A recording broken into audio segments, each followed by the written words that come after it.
শরীরে শান্তি থাকলে কাজ করতে সময় লাগে না, ফুর্তিতে ফুর্তিতে চট করে রান্না বাড়া হয়ে যায়। জানো তো, সকাল সকাল ভাত রান্না হয়ে গিয়েছে। কদিন থেকেই লোকাল মাছ খেতে ইচ্ছা হচ্ছে, তবে এদিকটায় পাওয়া যাচ্ছে না। যখন বেশি বৃষ্টি পড়ে তখন পাথার থেকে মাছ ধরে এনে বিক্রি করে, তখন পাওয়া যায়। এই কদিন থেকে তো খুব রৌদ্র, আর মাছও কেউ ধরে না, তাই পাচ্ছিও না। যখন ঠান্ডা সিজন তখন মাঝে মধ্যেই কিন্তু পুকুর জিটে তখন লোকাল মাছ কখনো কখনো পাওয়া যায়, আর এখন একদমই পাওয়া যায় না। আর জানো তো, চালানি মাছটা দেখেই এখন ভালো লাগে না। কালকে মাছ রান্না করেছিলাম, একবেলা ভালো করে খেয়েছি, নেক্সট বেলা আর খেতে ইচ্ছা হয় নাই, কারণ এই চালানি মাছটাতে এখন আর কোনো রকমের টেস্ট পাওয়া যাচ্ছে না। যাই হোক, মাছ যখন লোকাল পাই নেই, সবজি জিন্দাবাদ। আজকে হচ্ছে ভেন্ডি আর আলুর ভাজি করব আর ডাল করব।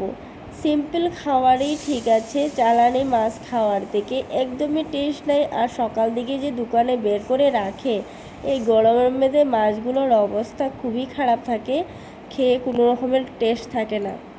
তাই পাঁচফোড়ন সব মাছ দিয়ে চানা ডাল বানাচ্ছি আর ভাত করলা ভাজি বানাচ্ছি।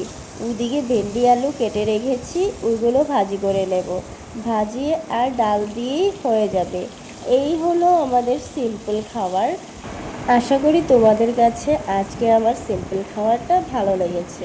So tata, bye bye. তোমরাও এই গরমের মধ্যে সামান্য খাবার খাও আর সুস্থ থাকো। Bye bye.